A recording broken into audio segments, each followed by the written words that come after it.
quote. There's something sinister afoot, absolutely. Hello, everybody, and welcome into the Slightly Biased Show here at the incredible Haymaker studio. Make sure you guys like the stream. Make sure you guys subscribe if you're not subscribed for whatever reason. If you guys are not subscribed to the Haymaker Network, link is down in the description. Please go and do so. There's plenty of things to watch already. We've got a Dirk interview over there. Hey, I'll be interviewing Dirk before too long. Nick Van Exel. You got the One Star Podcast over there as well. It's on all podcast platforms. Spotify, Apple Podcasts. You can find me there, The Slightly Biased Show. Go leave a 5-star review even if you don't listen over there. I don't give a fuck. Just leave a 5-star review. Okay? And yeah, make sure you subscribe. Join the Metroplex Sports Party. We'll have to work on that slogan. I'm not sure about it, to be honest with you. But anyways, we got a busy show today. Joel Moran from the Pick a Side podcast. You guys know him. He's joining us, the Joel Moran podcast as well. He's joining us. We've got some Anthony Davis news. I am going to talk some MNFL. We're going retro, man. We're putting the shades back on today. We're feeling delusional today. No, I'm just joking. And we're also going to talk NBA contenders or pretenders. I always love doing this because I love breaking hearts. And there's one team I can't wait to shit on. You guys know who it is. So let's bring in Joel and let's talk about. This is a live stream, by the way. You guys always ask in the chat. We are live right now. If you donate, if you donate, obviously thanks for your donations. We'll get to them at the end. But Joel, what's up, brother? It's good to see you, man. It's good to see you too. I'm loving this setup, man. It looks awesome. Yeah, man. And I can't wait to talk about the playoffs and about contenders and pretenders. Yeah, man. We got some good deals on some equipment, $2 billion, but it really, at the end of the day, man, what's money, Yeah, you're right. So I got to ask the first and foremost, I am so fascinated. If you guys don't know, Joel Moran, Pick a Side podcast, I'm so infatuated with you guys because each of you root for like 15 different fucking teams. Yeah. So, you're a Jets fan first and foremost, correct? I was first. So the reason why I switched from the Jets was because it just didn't seem like there was any way that they were going to get better. Every single avenue that they've approached of trying to get better has just failed. With drafting quarterbacks, they've drafted plenty of them, and most of them have went on to have successful careers elsewhere, but not with the Jets. Coaches have went on to have successful careers post the Jets, and then I just thought it was the final straw. And the Packers were the most obvious emotional gravitation for me because Jordan Love sat for 3 years behind Aaron Rodgers, but every step of the way, I thought that he would be a star coming out of college, and he was talked down on, and people doubted that he could even play at this level. And I kept believing in him, and then he broke out into a star quarterback that he is, and it was just an obvious attachment. It's like when you root for your favorite player in the NBA, like mine would be like Anthony Edwards, and they break out and they do amazing things. Oh, no, not Anthony Davis. And they just break out. It's no different than, we have a lot of Mavericks fans here, I'm assuming. No different than, me being a Knicks fan, and I was a big Luka Doncic fan. When Luka Doncic played really well, I was a big Luka advocate. But the Jets, I don't think their ownership cares about its fans. I don't think they try to make the team better. I don't agree with a lot of the political, personal ideologies either from the ownership group. So it just felt rational for me to take my emotional investment elsewhere because I feel like a big part of supporting a team is supporting its values, and I don't support their values. So I decided to support another team's values that connected with me more, and that's why I chose the Packers. And it paid dividends this weekend, huh? No, it was awful. I was not expecting it. It was completely awful, but a friend of mine told me that I got the full Packers experience this week because they've been through a lot of playoff heartbreaks over the last 16 years, and I just thought, listen, man, I got to go through heartbreaks. And this was my first real heartbreak in the playoffs because they choked like this to the Bears in the regular season too. And that was a heartbreaking loss. But to do it in the playoffs, it was just the most unbelievable, bizarre thing ever. I could not believe it. And it has me in a funk still. Like right now, I'm still pretty much in a funk because they lost. So I want to circle back to the NFL playoffs in a bit. And I got to be honest with you, I had a big smile on my face all weekend. Great hate watches. The Packers lose. The Eagles lose. Like, I was having a great time. But I do want to talk because just before you came on, I guess Mike Tomlin just got fired, apparently. Wow. Or Mike Tomlin Okay. out as Steelers head coach. Maybe he stepped away. Or one of those, how those can be with the language and that stuff. Kind of surprising, I guess. It's kind of surprising, but at the same time, not so much. He has 7 straight playoff losses. That's tied with Marvin Lewis for the most. And a lot of Steelers fans have been kind of fed up with Mike Tomlin because it's been the same bland offensive approach. They make the playoffs, they get blown out. And at some point, it's like you're the Atlanta Hawks of the mid 2010s, or you're the Chicago Bulls currently, where you're a playing team, but you're never a contender. And they never bottom out completely to draft a new quarterback. And they just keep being in the same repeated stuck cycle. And this was their final straw. I would say it was maybe a week too late, because if they lost week 18 against the Ravens because they had a do or die game to make the playoffs last week, whoever lost that game was getting fired. The Ravens lost. John Harbaugh got fired.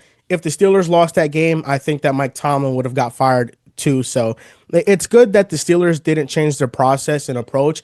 Regardless, if their season ended in disappointment, Mike Tomlin was going to be gone.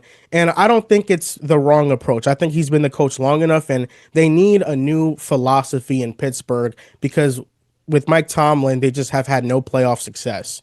Yeah, I feel like I'm changing my stance a little bit on these things because, like, I get needing a new voice, needing a new culture, like you said, when some of these like long-term coaches, it's been a while since they've won, so it's time for them to step down. But at the same time, it's like, oh man, the Steelers just had winning seasons every year for like 15 years, however many years in a row it's been.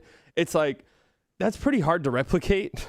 And so I feel like it's pretty easy to find yourself in a cycle where, the Patriots were kind of staring down the barrel of this before they got Vrabel, where it's like, oh my God, we left our like all-time great coach, and now we've just hired shit coaches, and now we're just kind of stuck in this cycle. I think that's pretty dangerous. I think that could be pretty dangerous, but we'll see. I mean, that's interesting. I'm sure any team with a head coaching vacancy is calling his phone right now. Yeah, the comments are saying that he stepped down, and it sounds like the more likely scenario. It's always tricky with that type of wording and language, because that's stepping like down could mean when Rick Carlisle, it was like he stepped down from the Mavs, but he was fired pretty much. Yeah, you're not reporting that he got fired to kind of show him that respect, but maybe it could have happened. But I think it's the best for both sides. I think the relationship has gotten kind of toxic. Steelers fans have grown to not appreciate the winning seasons anymore if it doesn't result in playoff success. But a team like the Jets, for example, a team like the Giants, if they have a multitude of winning seasons, they will be more than fine with that. Yeah, I mean, I'd take Mike Tomlin on the Cowboys tomorrow. Like, why not? That would be incredible to me.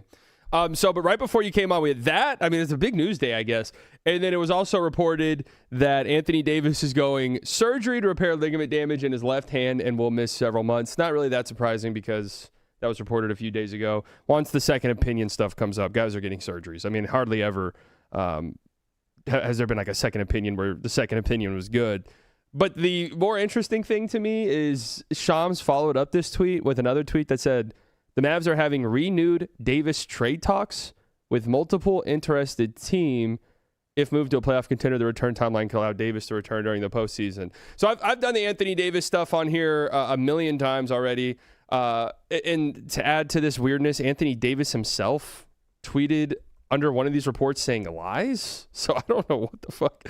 I don't know what's the lie. I don't know if it's the surgery. And then he also Anthony Davis said, y'all better stop listening to all these lies on these apps. What's happening? What is happening right now? What is actually going on? I'm assuming he's not going to be out as long as they're reporting.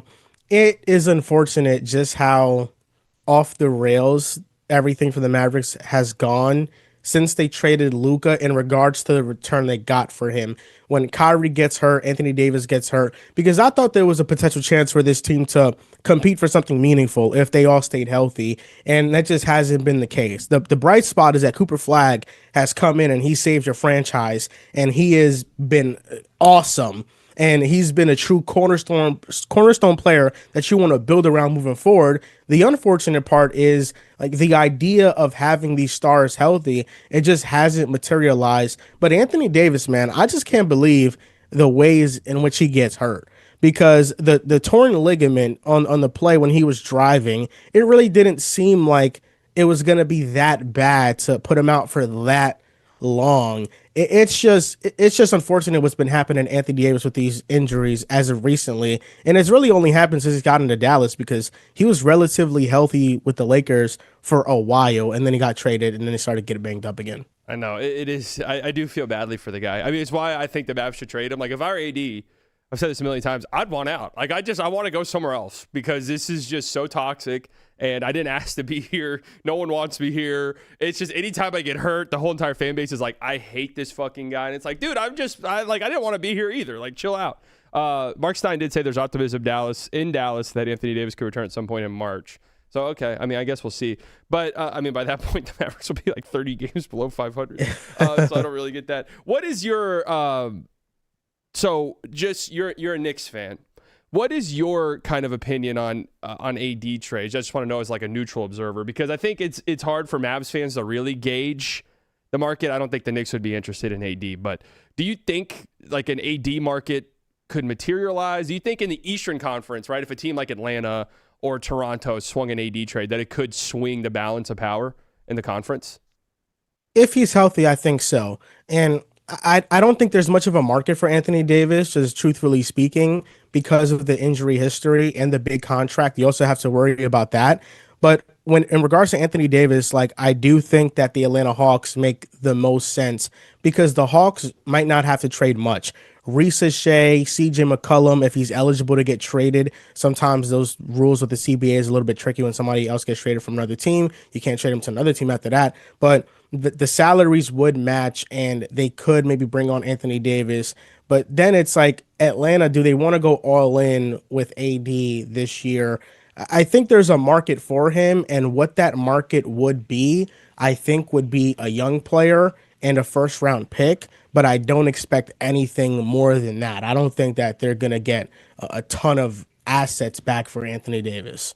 Yeah, I think that's kind of the consensus. I think there's, I mean, I don't interact with any Mavs fans who are like, yeah, man, AD is going to get us 4 or 5 first round picks. Like, I think the argument is, are we going to get anything of value? Like you said, maybe a young player and a first round pick, or are we going to get absolutely nothing at all? Like, are we talking Jakob Poeltl and RJ Barrett and that's it?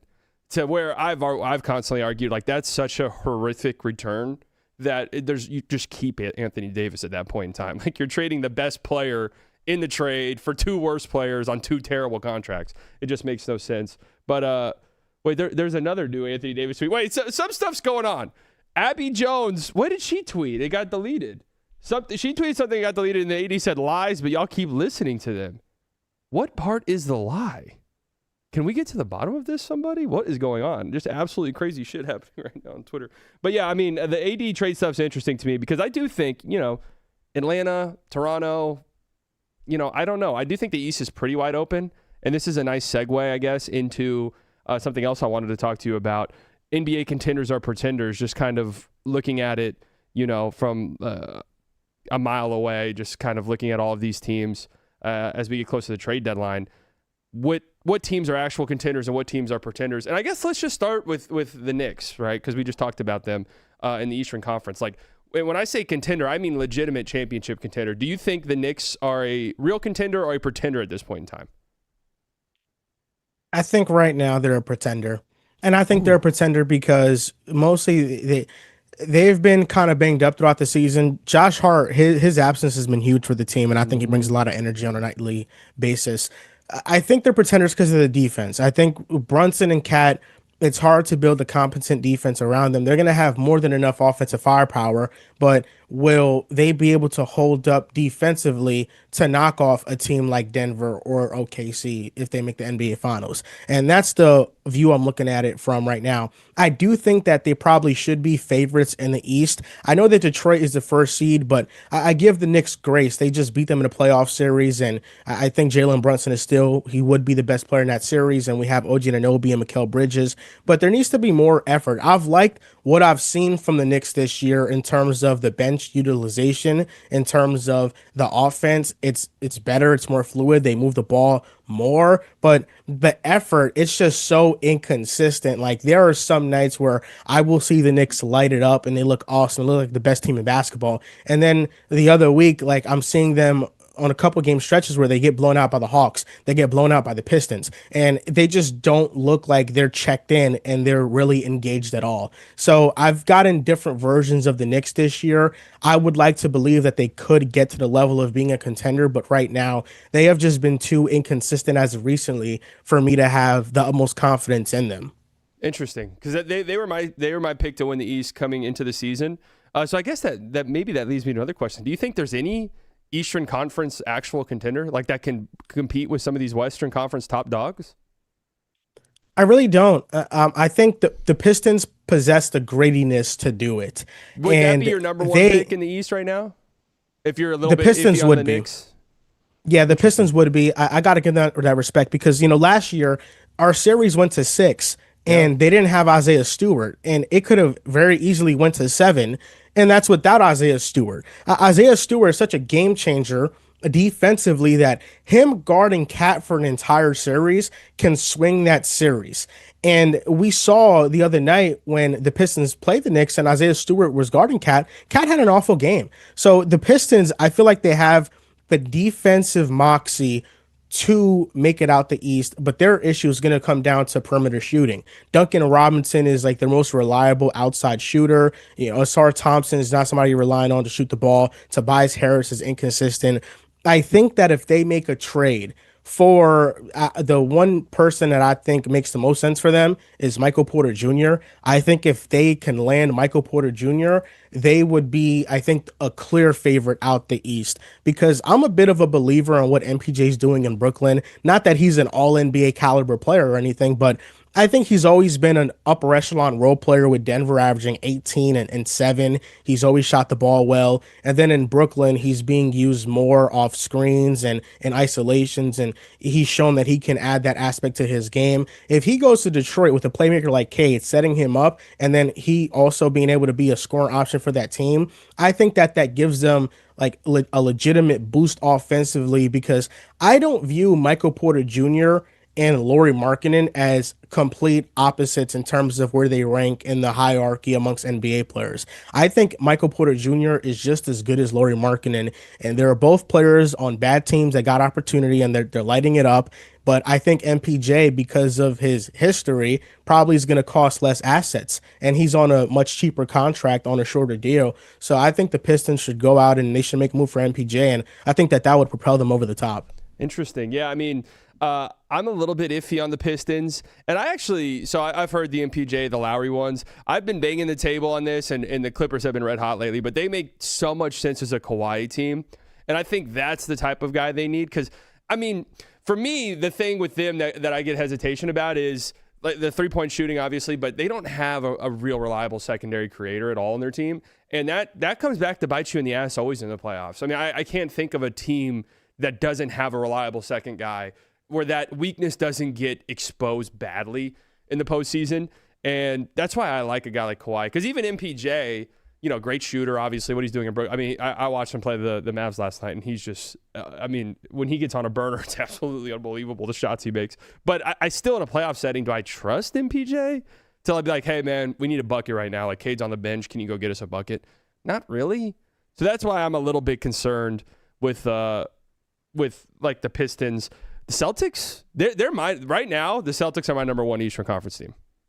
Yeah, that makes sense. I mean, they're dark horse because they're a top 3 seed without Tatum, and if Jason Tatum is going to come back this year, and they're getting him back, then I think there's a legitimate case for them being the number one team in the East, especially if they make a trade for a center. I think their young players have been awesome. Like Queta has really broken out this year, and he's been a rebounding machine, and they're going to be a real threat. So I can definitely see that. And they have a lot of young players that have stepped up and they're energetic and they bring a lot of hustle. Like Jaylen Brown is the head of the snake. He's in MVP talks for a reason. Derek White has played his role wonderfully. But the Celtics bench and their role players entirely are a big reason why they're one of the three best teams in the Eastern Conference. Yeah. I mean, I just think, like you said, Jaylen Brown, Kate has been great.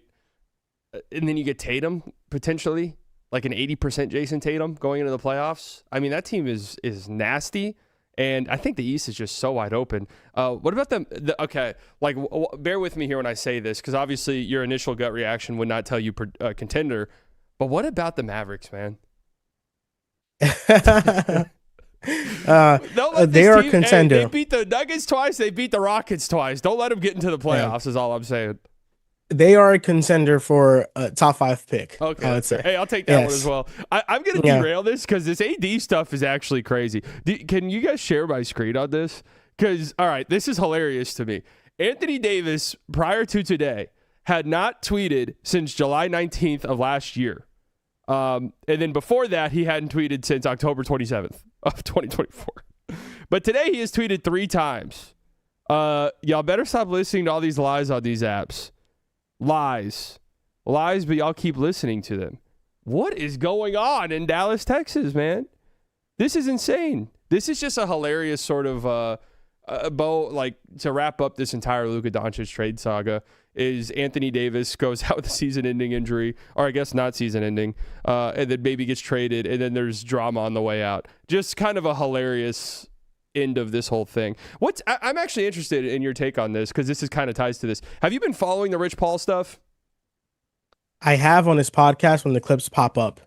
What's your stance on this? Because at first I was like, yeah, man, this could be an interesting podcast. Like he's got such interesting like insight into the NBA, but it feels like it has turned into a just like a platform for him to build value for his players. And I don't know if you saw today, but the Lakers, apparently there's some like locker room people within the organization are not happy with some of the stuff on the podcast because just yesterday he was like, yeah, I would trade Austin Reeves for Jaren Jackson Jr.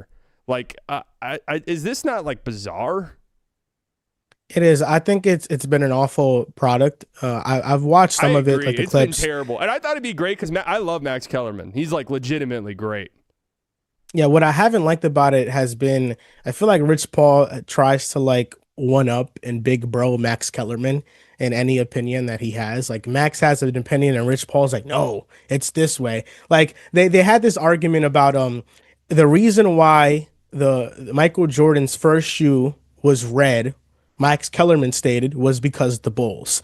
And Rich Paul was like, no, it's because that's a marketing color. It's red. It's a universal marketing color. And then Max was like, yeah, but the reason why it was initially red is because he played for the Bulls. And he was just like Rich Paul was like fighting against that as much as possible. But no, I think he has a lot of power as an agent, and him using his voice to mock up trades, to build up rumors, and to speculate as much as like maybe you and I would on a platform, I think is very irresponsible. Like mocking Mahomes to the Dallas Cowboys, Dude, trading Austin Reeves, Anthony Davis, he like you trade him and build around him over some other players. I think he's mentioned that somewhere in a podcast before.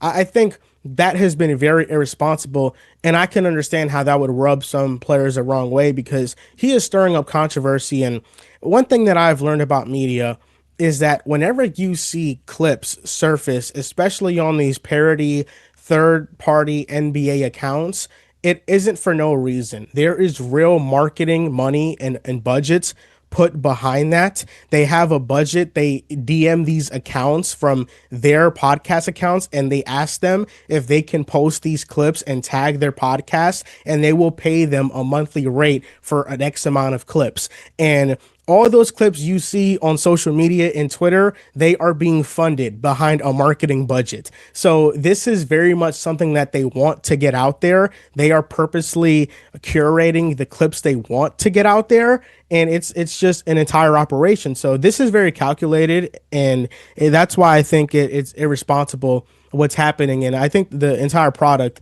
the podcast has been awful, and I feel for Max Kellerman being involved in it. Man, that's such a great point. And people really don't realize that these aggregator accounts, there's an entire economy behind them. Because, during the summer, it's like, why the fuck am I getting so many Patrick Beverley? Like, nobody actually cares about Patrick Beverley. And it's just the truth. Nobody actually cares about Patrick Beverley or like Gilbert Arenas, yet they are just getting, pumped. All of these clips pumped out. It's because they are paying for them. Like there's an entire economy behind these accounts. And I don't think people really realize that. But yeah, it's just so interesting because there was a pathway for that podcast to be good where, Rich Paul kind of gives these insights, and maybe it would be better as like kind of like a post game type thing where a clutch client gets traded or something, and now we have a podcast, and Rich Paul's like, yeah, we behind the scenes we were talking this like that could be interesting insight. But yeah, just like you said. Him treating it like it's a ESPN First Take, and he's out here debating like, no, Jalen Johnson should get traded to the Bucks for Giannis. It's like, what is going on, bro? Like, isn't Jalen Johnson a clutch guy? Like, that's insane. I'm sorry. I'd be like, dude, can you shut up, please? Like now I'm getting asked if I'm getting traded. I haven't asked for a trade. Like, it's just insane to me. Well, let's just stay on the Lakers for a second. Do you think they're contenders or pretenders? No, they're pretenders, and I've been harsh on Luka this year. I feel like his play style has really gotten on my nerves a little bit. I do think that there's also a necessary backlash that he gets, and you're never gonna have a fan base support you like you're first. And the way that Mavericks rode for Luka, it will never be replicated anywhere else. What that was genuinely special, and I feel like they realized all of the blame that was supposed to go elsewhere that wasn't on him. Now, with the Lakers, he has 40 last night, and Marcus Smart, Vando, and LaRavia combined 0 for 15 from 3, 0 for 20 from the field. They can't make any shots. I feel for Luka because Luka got traded to a situation that had nothing to build at all. If Anthony Davis remained there and LeBron retired within a year, the Lakers were going to be one of the worst teams in basketball, like vying for top picks. They were going to be not competitive at all. But because they got Luka, it restored hope that they could potentially compete. And the fact that they have won as many games as they have won because of how great Luka has played and Austin Reeves has played, I think it has masked just how bad the team is. Like, this is a team that relied on minimum contracts of Ayton, Marcus Smart, and LaRavia to come and save their team. And I think given what they could have done this offseason, those were objectively fine moves, but they really have little to no pathways of improving their roster. And when you look at every superstar in the league, like the Jokic's, the SGAs, the Tatums, the Wembys, the two superstars that are in the worst situations in terms of team building are Giannis and Luka. And I like, people talk about the Bucks all the time and how they have nothing to build around Giannis. What makes the Lakers the exception outside of that they're the Lakers? Because they have no assets to build around a star. I mean, that's just... Joel, you should start a podcast, Joel. That was fantastic. Hey, thanks, man. that was so well said, and I agree with everything that you said, especially the part where it's like, I used to have these battles with people all the time who thought that I'd be, a little too harsh on Luka sometimes with my criticism, and then they would say stuff like, "Oh, no other fan base would treat Luka this way." I'm like, you guys are out of your fucking minds if you actually believe that to be true. Like, if Luka were to go to LA, and he did end up going to LA, the media market there is so unforgiving that it would be just anytime they lose, man. And I did a ramble about this earlier today. Anytime they lose, it is Armageddon on the timeline in a way that you have to see to believe. It's like, seriously, you should pop some popcorn and sit down open up Twitter anytime the Lakers lose a game and just start scrolling because it's hilarious. And then it's just LeBron, and no, it's LeBron's fault because this, it's Luka's fault because this. It's like, dude, this roster reeks, man. This team is terrible. I was trying to say it all summer, people would get mad at me. It's like, dude, this team doesn't do any of the things you have to do in today's NBA to be good. They're not athletic. They don't defend. They're not big, really. Their role guys are uber inconsistent. They don't really have a single real two-way role guy. And the two-way stuff has changed over time to where being 3 and D is not necessarily being a two-way player anymore. You need to be able to dribble. You need to be able to pass the ball. They don't have any of these guys. Jared Vanderbilt's shooting wide open threes off the side of the backboard from the corner, which is like, how are you in the NBA and you're shooting wide open threes off the backboard? I don't understand that at all. You're in the league, man. Like you spend 8 hours a day practicing the game. I have no clue how you can shoot a wide open corner three off the side of the backboard. To this day, that makes no sense to me. He's horrible. But anyways, yeah, I agree with you wholeheartedly where it's just like, the Luka discourse this year, and I agree with you. Where I think this year's been a very weird year for him, where the counting stats are fantastic, but when you watch him, it's just clearly he's not as good or impactful as he was like a couple years ago, even on the Mavs.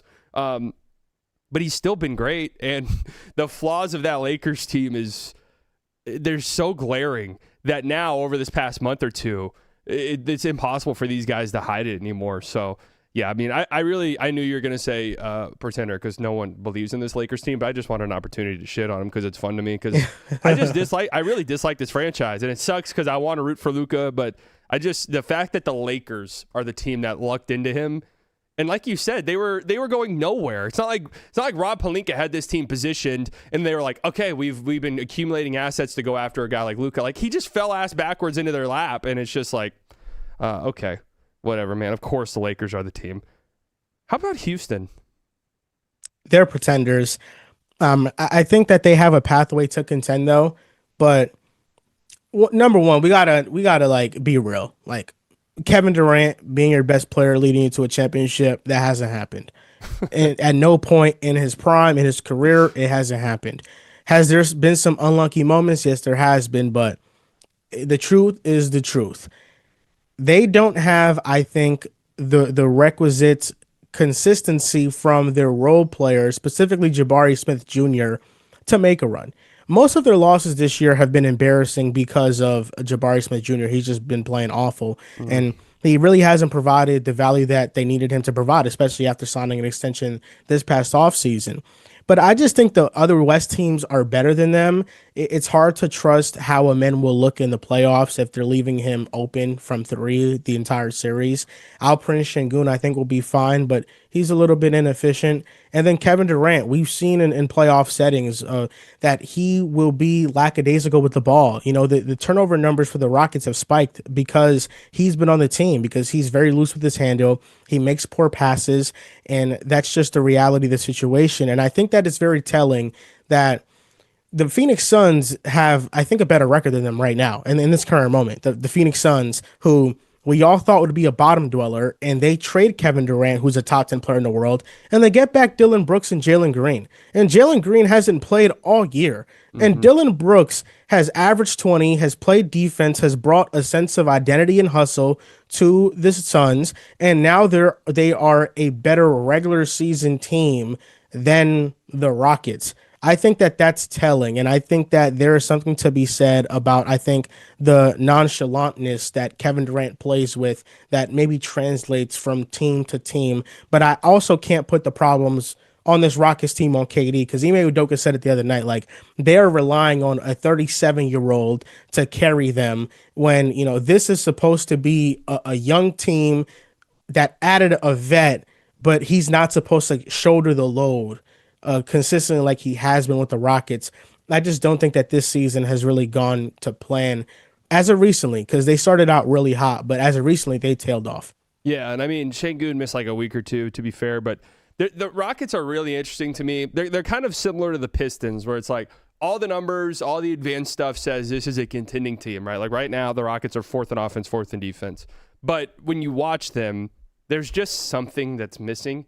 And really what it is it's a reliable, or at least a secondary guy that in a clutch setting, like the Thunder have J-Dub, and J-Dub's been shaky so far this year, but they have that guy. The Nuggets have Jamal Murray, obviously. Like even the Lakers, like why did the Lakers have such an unbelievable clutch record? Well, they've got Luka and LeBron in the clutch, and Reeves whenever he's healthy. Like those guys can go out and get buckets. That's Houston's big problem, and I agree with you. I just there's something that's just missing, and I would love for them to be good, but you just know you're going to get a game where Amen Thompson's 6 of 18 from the field, and he's airballed 2 free throw line jumpers, right? Like that's going to happen. Yeah, the 3-point shooting is rough for them.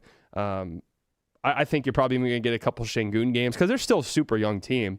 So inevitably, you're going to get a Şengün game in the playoffs where he has like 7 turnovers. These things happen, but they can make something happen at the trade deadline, though. Like if they were to go out and get a guard, I don't know who that would be. I think if I'd say it's a non-0% chance, the Mavs would never trade Kyrie Irving. But if AD gets traded, would it just shock anybody if Kyrie's like, hey, guys, like, I love being here, but, I want to be on a contending team? Like, he would turn this Rockets team. I'd feel so much differently about them. Like, that would be such a perfect fit. Yeah, the Rockets should be very aggressive, especially in this NBA. Like, the combo guard that scores has gotten undervalued to the point that they might not have to give up too much to get a guy like that. Like Malik Monk would be perfect for the Rockets if they can get him. Just somebody that can create their own shot and consistently be out there in clutch moments. That would be huge for their team. So I agree with you. They just need another ball handler that can make offense easier. So everything doesn't have to run through Kevin Durant. And then you kind of, you let Kevin Durant be what he was kind of brought there to do, which is kind of just, score when he's needed to score, but not have to have all the playmaking responsibilities that he's maybe had to shoulder in other places when they've had so many injuries. You mentioned the Suns. Are they getting to a point where you have to kind of consider them, or are they still just like a fun, whoa, this is crazy type of story? They're still just a fun team, and it's good to see them play well because Kevin Durant was jawing back and forth with Suns fans. That's when it's going to happen when somebody gets traded. And, he basically commented on them and said that, hey, enjoy a season with no expectations and, nothing going for you guys pretty much. And they're playing really well. I think that, the Suns are still a fun, frisky team, but they're building an identity and a culture behind Jordan Ott. And I think you look at the Cavaliers and them losing Jordan Ott on the coaching staff and how terrible they look. And then he's on the Suns, and the Suns have been like a top 10 defense this year. They're a top half offense this year, and they're just playing good basketball. Like Colin Gillespie's broken out. You also have contributions from Jordan Goodwin as a role player, Jamari Boye, like Ryan Dunn playing defense, Royce O'Neal hitting his shots, and Grayson Allen. Like they have built a good identity with their centers too, Mark Williams and also Iguodaro. Really, Kaman Maluach hasn't even contributed to this team as a top 10 pick. And it hasn't mattered because they've just been really good as a entire collective. So I think that we'll see what happens when they get Jalen Green back, because when he did play, his first game was completely amazing. And then he just got injured in the second game. So we'll see what happens. But I think they're still a fun team. And I'm glad that this is their reality, because there was a worry there that they were probably going to waste a couple years of Devin Booker's career. And even if they're not competing for championships, you can't call a season like this a waste. Yeah, no, I agree. I mean, Jordan Ott's currently 3rd in Coach of the Year voting, or odds, I guess I should say. I feel like he's been the most impressive with what he has to work with. This isn't like a fantastic roster or anything like that. They're good. But he's been able to maximize every single role guy here, and they're all super bought into their identity. It has been really fun to watch. It's funny because there was that Dylan Brooks meme, the infamous the Dynasty Stars After You guy, and Memphis has just gotten shittier since he's left. I wouldn't say Houston's gotten shittier, but they definitely lack that identity. And I've seen Rockets fans up and down my timeline who badly miss Dylan Brooks. So I think that's kind of funny to look back on in hindsight. That maybe Dylan Brooks is the dynasty guy, huh? Maybe the Suns go on a run here. Who else? Minnesota. That's a great one. Minnesota is one of the most interesting teams in the league right now. I'm going contender. I think they are. I was thinking the same. Yeah, I think they are consistently the most underrated team in basketball. They've made the last 2 Western Conference Finals. They keep knocking on the door, and for some reason, they just keep having people that doubt them throughout the entire way. Rudy Gobert has not looked better in his career than he looks now. Whoa. Offensively, he's catching everything. He is finishing at the basket, and he's always been hyper efficient. But I think the difference now is that he's really being aggressive with at the catch point, and he's really catching these passes. That's like the biggest thing. Defensively, he should be the leader in defensive player of the year odds. Agreed. He's been the best and most consistent defensive player in basketball. When you have a player like Anthony Edwards who has consistently got better, who's shooting career highs at the rim, mid-range, and at the three, who's averaging 30, one of the best shooting guards in the league. I think the best shooting guard in the league. And then McDaniels, Randall, Dante DiVincenzo. That five-man lineup, I believe, is the best five-man lineup in terms of net rating in the NBA, or at least one of the five best. Like, it is up there. What they need is just a small injection of some guard talent. They don't have to trade for a Ja Morant. They don't have to trade for a star point guard. They just have to trade for like a Keon Ellis. They have to trade for maybe a Kobe White who's making $12 million on expiring, and they can bring them some offensive juice. But just trading for somebody like that, I think would really put them over the hump. But this is a team that's knocking on the door. They've been to the Western Conference Finals the last 2 years, and I think this year we see that, they might have started a little bit slow, but they have gotten hot as of recently, and they've really started to win some basketball games to where they're not far from being one of the top teams in the West right now in the standings after a pretty inconsistent start. Can I zag on you real quick here? Yeah. So, yeah, I mean, I a few months ago, I would have agreed with you 100% on the backcourt thing. Dude, Bones Highland's been, like, legitimately really good for them to the point where it's like, I wonder if they're just like, yeah, Bones is our guy. Like, well, we're not going to trade for Kobe White. Like, we're going to rely on Bones Highland to be that sort of backup guard off our bench. I just don't know how much they could trust that, in a playoff setting. Like, Bones Highland's out there getting 25 minutes in a game 6. Like, I don't know how much they believe in that.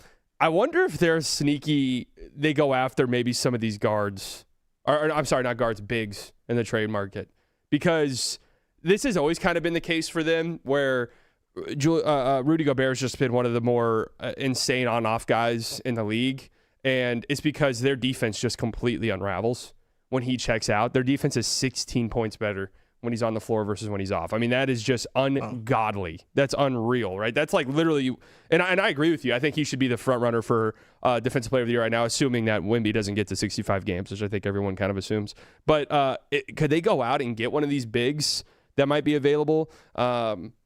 Even like a Gafford, because I've been so, Naz Reid to me is just, there's something about Naz Reid that I'm just out on entirely, Yeah, he's kind of been underwhelming this year, and the problem with their bigs is that they're finesse bigs. Like Naz Reid's going to shoot the ball and rebound occasionally, but he's really not going to attack the glass or play defense all that consistently.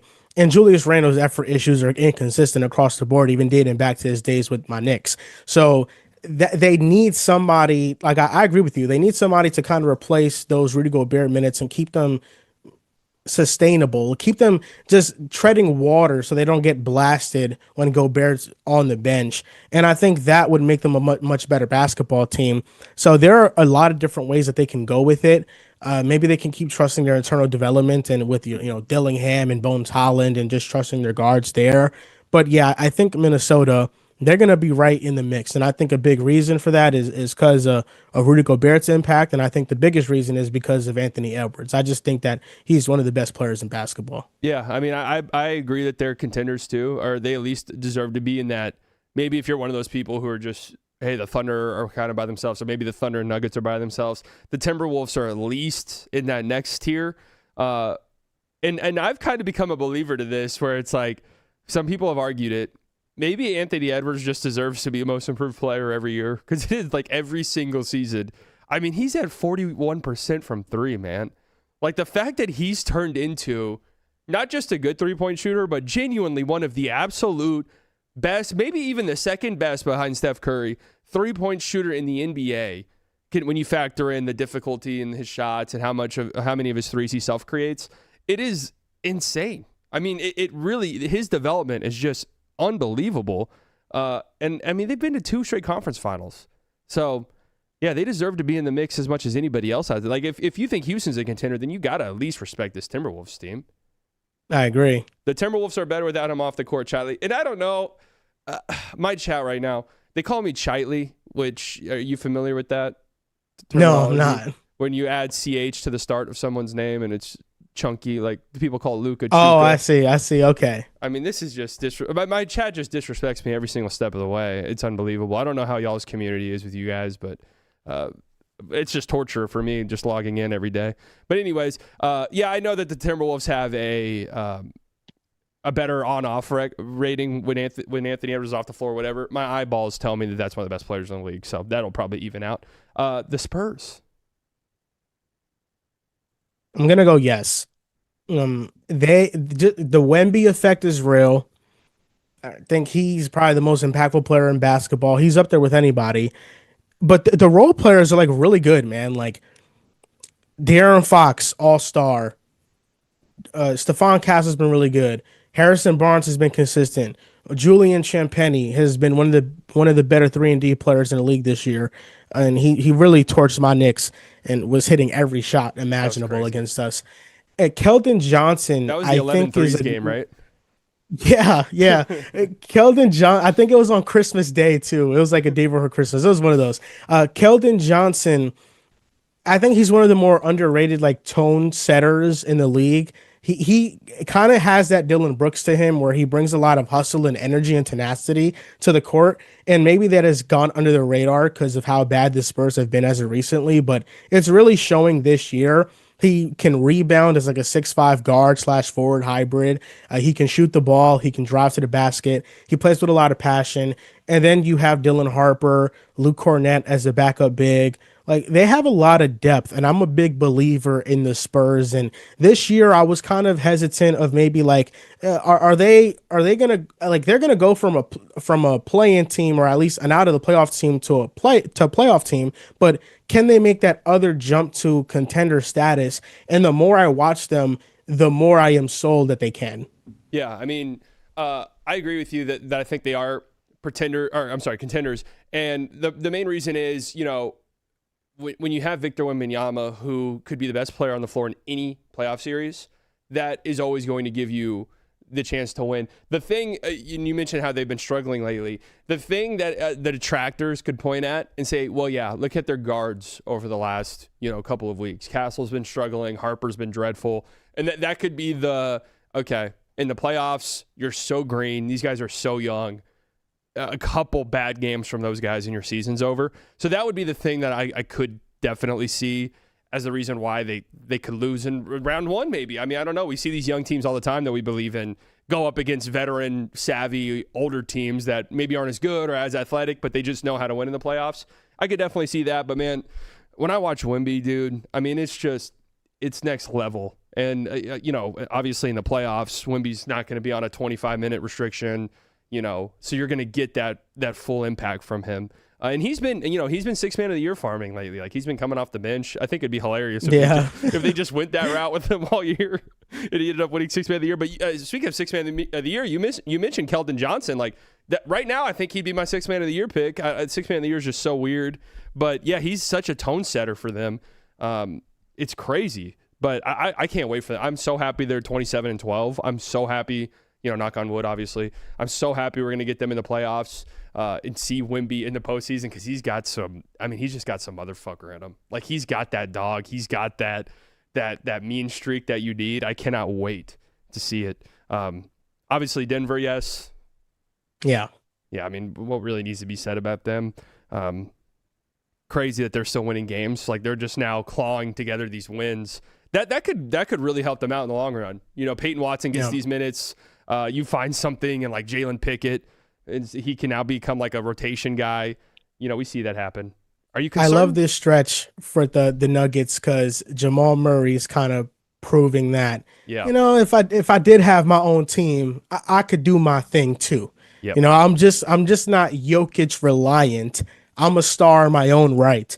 And then Peyton Watson breaking out. I mean, he averaged 3 points in college, and then he's broken out to this. Yeah, he's a crazy development story. That is insane that he averaged 3 points in college. Yeah. He just won Player of the Week in the Western Conference. I mean, just absolutely insane. And he's a restricted free agent, so that's going to be interesting to see that play out? Because we've seen this Nuggets team. They do this. Jokic does this with these guys where he raises their value, and then they gotta decide whether or not they want to, match the prices for these guys. Like if Peyton Watson ends up making $25 million or gets an offer sheet for $25-30 million a year, like that's a difficult one for them.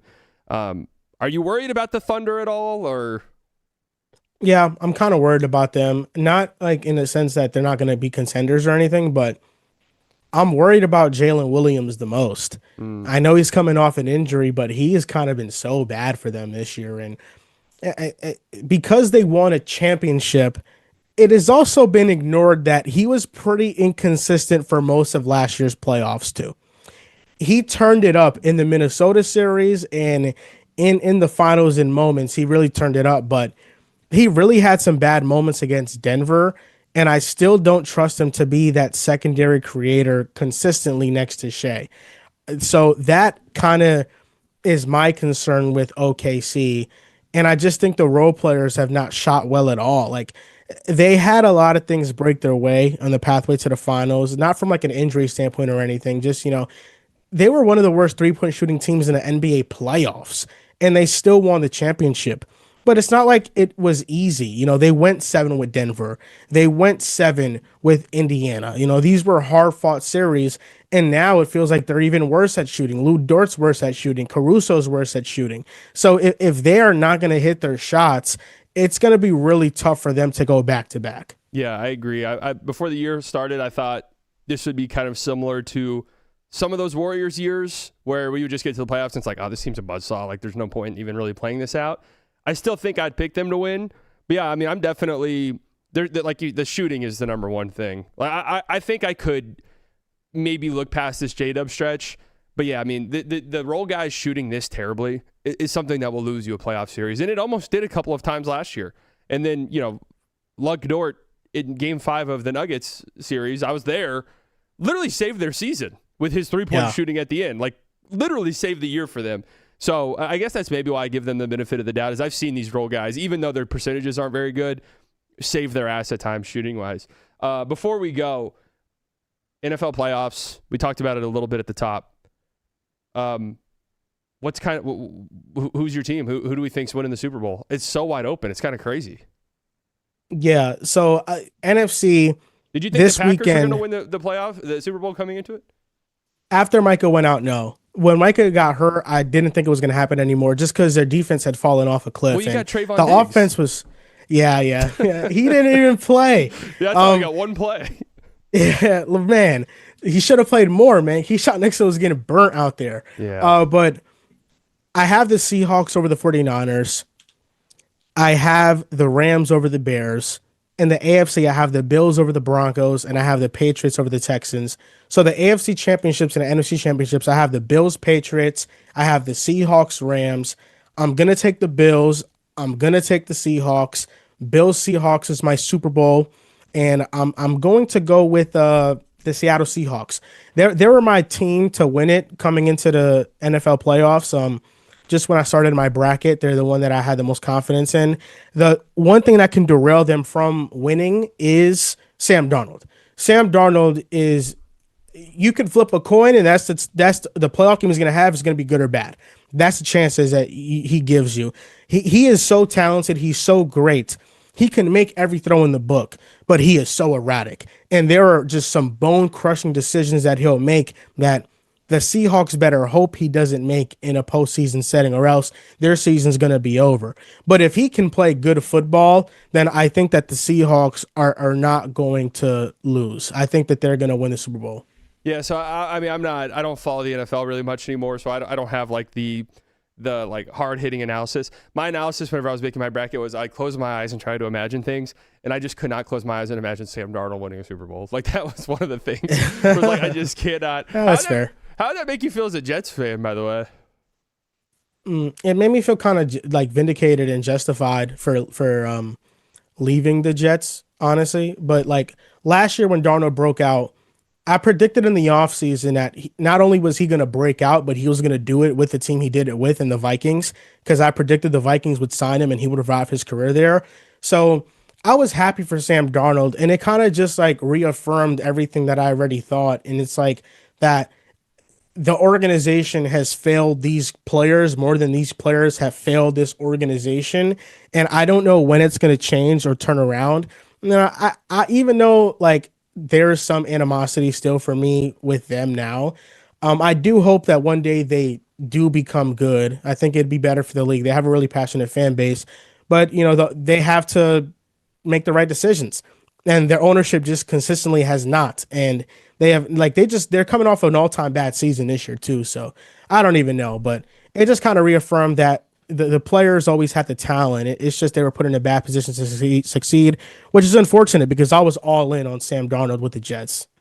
How the hell do you go a whole year without getting an interception? That doesn't even make sense. Unfathomable. Really? Yeah. How does a ball not just bounce off a lineman and into like a linebacker's hands? That makes no sense. I've seen people say this before because of Sam Darnold's thing, where people are like, maybe we just throw away any Jets season. And there's people who are like, some team's going to revive Zach Wilson. You think that's possible, or is Zach Wilson beyond gone? I think it's possible. You can't rule anything out, man. Like, if somebody told you Geno Smith was going to revive his career after he was a backup for Eli Manning and Phillip Rivers and Russell Wilson, like, nobody would have believed it. Like, he was done. Like, nobody thought anything of him, and he revived his career. So I don't think you can completely rule out Zach Wilson, but I do think his pathway is a lot tougher because it doesn't seem like there's any team out there that is kind of. He is in the league right now. He's the backer for the Dolphins. Okay. There's no team out there that is willing to give him that opportunity. Like, the Dolphins bench Tua, and instead of starting Zach, they started Quinn Ewers, their 7th round rookie quarterback. So Zach Wilson, I think after that happened, there was a report that came out, maybe from his agent, that like he was frustrated and like that he wasn't the starter, which I would have been too. Like, he's on a 1-year deal. Those 2-3 games matter for him and maybe getting an opportunity elsewhere, and he just was not given that. So a lot of it is just receiving an opportunity, and he just has yet to do that. Yeah, I mean that would be so funny if Zach Wilson revived his career. Somebody asked me to ask about Dante Moore to the Jets. Yeah, Dante Moore is the projected 2nd overall pick, and this past weekend in the college football playoff semifinals, he had 3 turnovers against Indiana. He didn't play that well, and the worry with him is that he's only started 1 real full year of college, and that is concerning because when you watch him play, he doesn't have a natural feel for the position yet. He's very raw. And if the Jets select him with the 2nd overall pick, my opinion is that it would probably not end up good. They will probably end up selecting him because they really need a quarterback, but not because he is the right quarterback with that pick. So, it's very hard to develop a quarterback. And when you pigeonhole yourself into selecting the wrong one, that can cost you 2 to 3 years of your franchise. So I hope that he pans out. He has a lot of the tools, but if you look at the history of all the college football quarterbacks that have started the amount of games that he has with his minimal passing attempts that he has, all of them have been busts in the NFL. So it's not very encouraging. Oh man, but that seems like that's going to be the direction.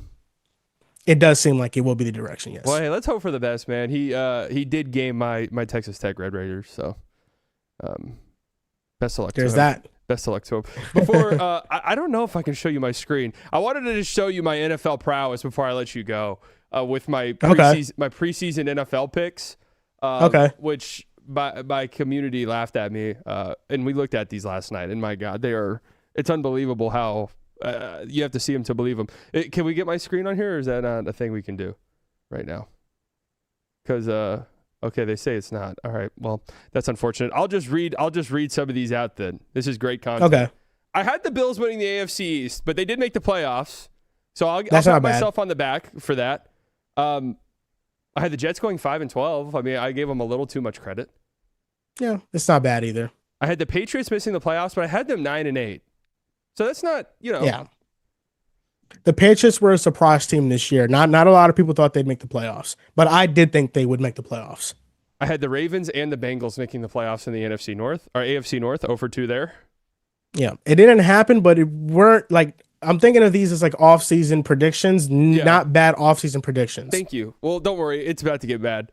I had the Titans winning the AFC South, and honestly, I don't really know why.